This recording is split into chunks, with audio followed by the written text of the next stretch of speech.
A special thank you to each of our subscribers who make this channel possible. Here's today's story.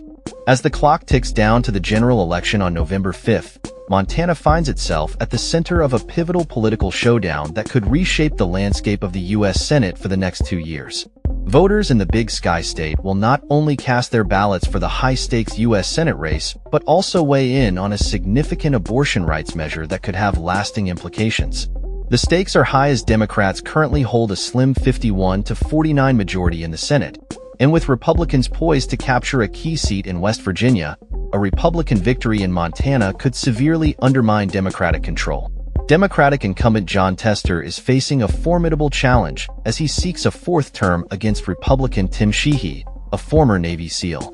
The political climate in Montana has shifted dramatically since Tester first won his Senate seat. In a state that overwhelmingly supported Donald Trump in the 2020 presidential election, Tester is a perennial target for Republican challengers. His previous victories have been narrow, consistently securing between 49% and 50% of the vote in his past 3 elections. As of early October, Tester has poured a staggering $71 million into his campaign, a figure that dwarfs the $11 million raised by Sheehy, who has self-funded his bid with $2.5 million of his own money. The influx of cash from outside groups further complicates the race, with millions more being spent to sway voters.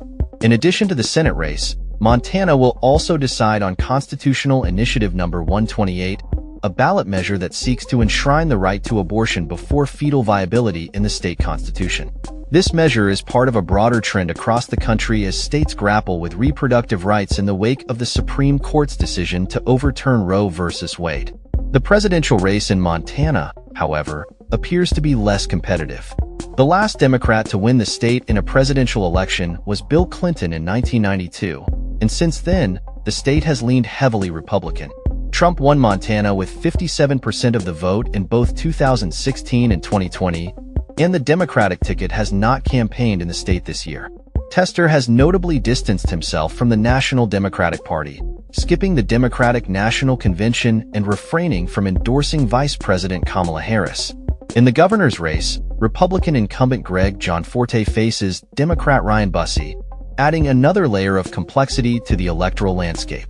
Montana's electoral process is also noteworthy.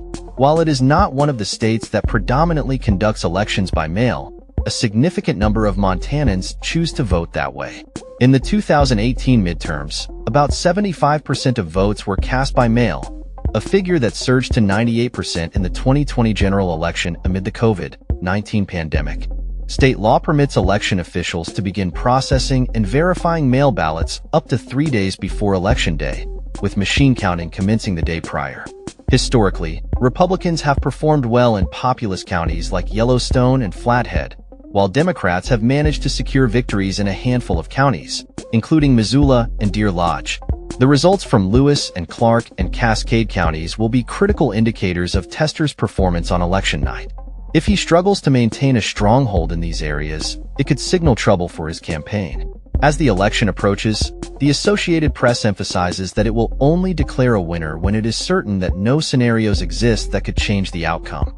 Automatic recounts are triggered in Montana if the vote is tied, and candidates can request recounts if the margin is particularly close. With registered voters in Montana numbering over 782,000 as of mid-October, the potential for high voter turnout looms large. In the 2020 presidential election, about 80% of registered voters participated, and early voting trends suggest a similar turnout could be expected this year.